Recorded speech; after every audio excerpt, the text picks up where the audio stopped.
नमस्कार, मैं स्वतंत्र कुमार और आप सभी का स्वागत करता हूं आपके अपने चैनल शॉर्ट हैंड टीम पर। तो दोस्तों, आज के इस वीडियो में दैनिक जागरण के संपादकीय से 432 शब्दों के डिक्टेशन को हम लोग लेने वाले हैं। इसे हम लोग दो अलग अलग स्पीड में लेंगे। पहली बार में इसे हम लोग 70 की स्पीड में लिखेंगे, दूसरी और आखिरी बार में इसी डिक्टेशन को हम लोग 80 की स्पीड में लेंगे। अगर आप इस डिक्टेशन के पीडीएफ को प्राप्त करना चाहते हैं तो आप हमारे टेलीग्राम ग्रुप को ज्वाइन कर लें। ग्रुप से जुड़ने के लिए इसी वीडियो के ठीक नीचे डिस्क्रिप्शन बॉक्स में आपको टेलीग्राम ग्रुप का लिंक मिल जाएगा, उस पर क्लिक करके ग्रुप से जुड़ सकते हैं। अगर वहां से जुड़ने में आपको कोई भी प्रॉब्लम आ रही है तो सीधे आप अपने मोबाइल में टेलीग्राम ऐप को ओपन करें और वहां शॉर्ट हैंड टीम सर्च करके भी ग्रुप से जुड़ सकते हैं और पीडीएफ को प्राप्त कर सकते हैं। तो 70 की स्पीड में आपका डिक्टेशन स्टार्ट होगा 5 सेकंड के बाद। तब तक के लिए आप रेडी रहें।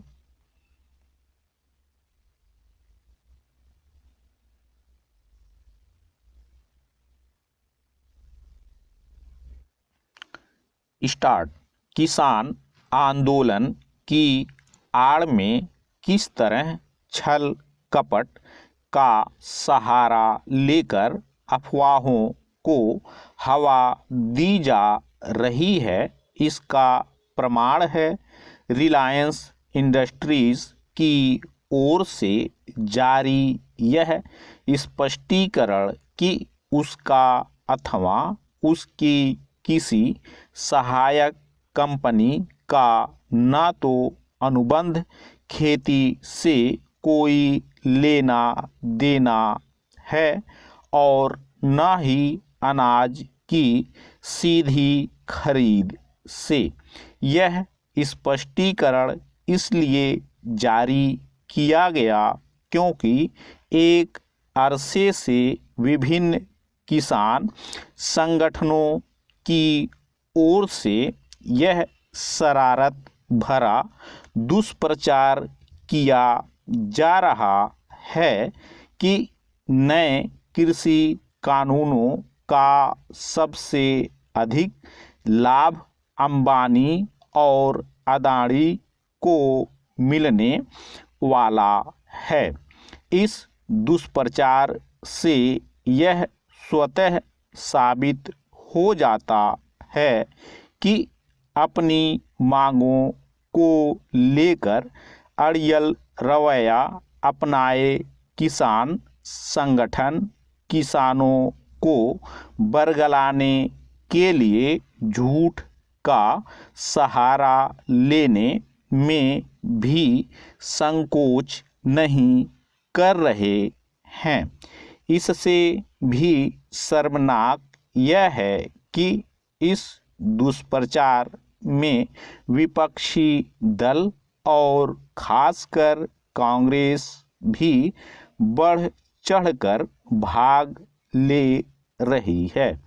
यह और कुछ नहीं, संकीर्ण राजनीतिक स्वार्थों के फेर में राष्ट्रीय हितों को क्षति पहुंचाने वाली राजनीति है।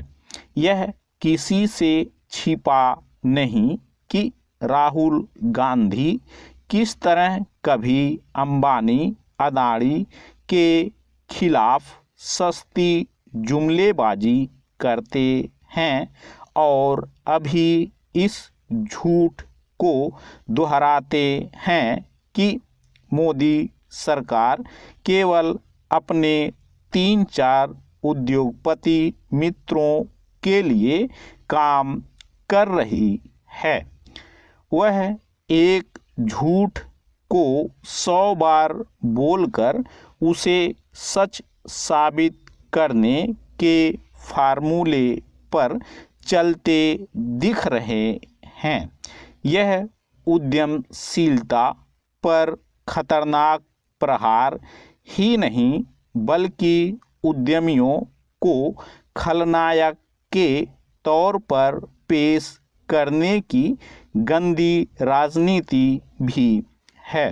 वास्तव में यह वही शरारत भरी राजनीति है जिसके जरिए वामपंथी दलों ने कोलकाता से लेकर कानपुर तक उद्योग धंधों को चौपट करने का काम किया।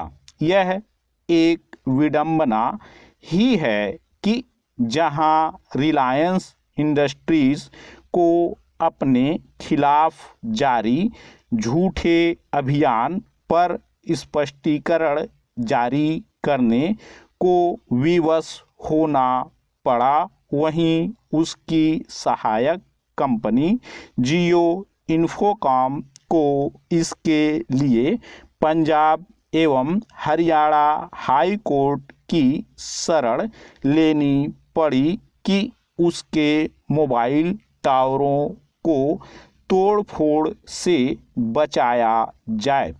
उसे किसान आंदोलन की आड़ में हो रही इस तोड़फोड़ के खिलाफ अदालत का दरवाज़ा इसलिए खटखटाना पड़ा क्योंकि पंजाब सरकार उपद्रवी तत्वों के खिलाफ कार्रवाई करने में ढिलाई का परिचय दे रही है।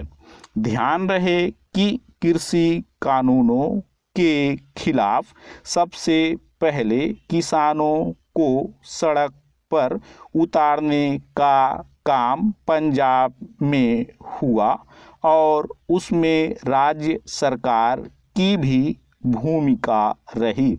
इससे खराब बात और कोई नहीं हो सकती कि जिस रिलायंस जियो इन्फोकॉम के चलते देश में डिजिटल क्रांति आई और जिसकी वजह से दुनिया में सबसे सस्ती दरों पर डाटा उपलब्ध है, उसके खिलाफ खुली अराजकता दिखा रहे तत्वों पर लगाम नहीं लगाई जा रही है।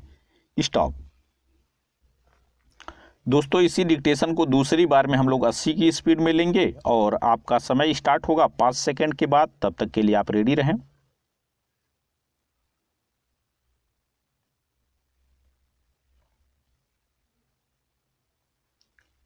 स्टार्ट। किसान आंदोलन की आड़ में किस तरह छल कपट का सहारा लेकर अफवाहों को हवा दी जा रही है, इसका प्रमाण है रिलायंस इंडस्ट्रीज की ओर से जारी यह स्पष्टीकरण कि उसका अथवा उसकी किसी सहायक कंपनी का ना तो अनुबंध खेती से कोई लेना देना है और न ही अनाज की सीधी खरीद से।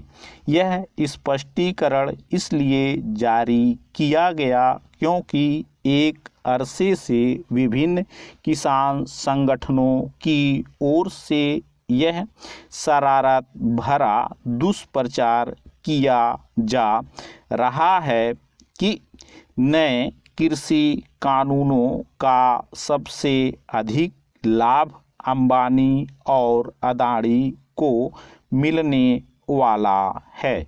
इस दुष्प्रचार से यह स्वतः साबित हो जाता है कि अपनी मांगों को लेकर अड़ियल रवैया अपनाए किसान संगठनों को बरगलाने के लिए झूठ का सहारा लेने में भी संकोच नहीं कर रहे हैं।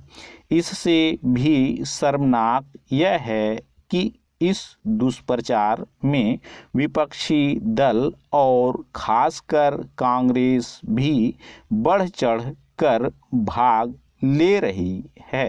यह और कुछ नहीं, संकीर्ण राजनीतिक स्वार्थों के फेर में राष्ट्रीय हितों को क्षति पहुंचाने वाली राजनीति है। यह किसी से छिपा नहीं कि राहुल गांधी किस तरह कभी अंबानी अदानी के खिलाफ सस्ती जुमलेबाजी करते हैं और अभी इस झूठ को दोहराते हैं कि मोदी सरकार केवल अपने 3-4 उद्योगपति मित्रों के लिए काम कर रही है। वह एक झूठ को 100 बार बोलकर उसे सच साबित करने के फार्मूले पर चलते दिख रहे हैं। यह उद्यमशीलता पर खतरनाक प्रहार ही नहीं बल्कि उद्यमियों को खलनायक के तौर पर पेश करने की गंदी राजनीति भी है। वास्तव में यह वही शरारत भरी राजनीति है जिसके जरिए वामपंथी दलों ने कोलकाता से लेकर कानपुर तक उद्योग धंधों को चौपट करने का काम किया।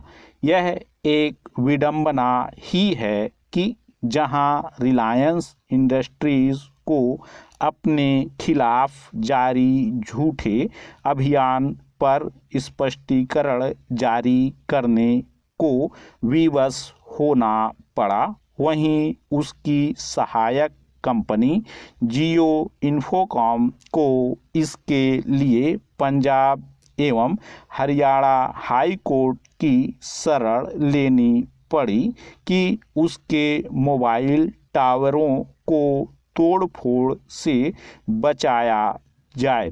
उसे किसान आंदोलन की आड़ में हो रही इस तोड़फोड़ के खिलाफ अदालत का दरवाज़ा इसलिए खटखटाना पड़ा क्योंकि पंजाब सरकार उपद्रवी तत्वों के खिलाफ कार्रवाई करने में ढिलाई का परिचय दे रही है। ध्यान रहे कि कृषि कानूनों के खिलाफ सबसे पहले किसानों को सड़क पर उतारने का काम पंजाब में हुआ और उसमें राज्य सरकार की भी भूमिका रही।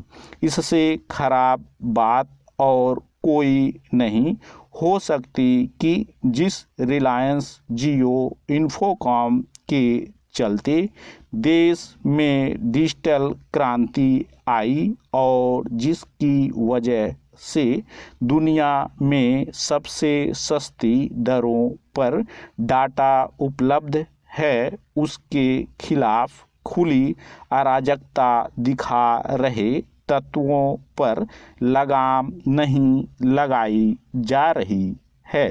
स्टॉप। तो दोस्तों इस तरह से आज का वीडियो हम लोगों का कंप्लीट हुआ। मेरा प्रयास अगर आपको अच्छा लगा तो कृपया इस वीडियो को लाइक शेयर जरूर कर दिया करें। चैनल पर नए हैं तो चैनल को सब्सक्राइब करके जस्ट बगल में आपको बेल आइकन मिलेगा, उसे भी प्रेस कर दें ताकि मेरे लेटेस्ट वीडियोज आपको समय समय पर मिलते रहें और आप घर बैठे संकेत लिपि को सीख सकें। धन्यवाद।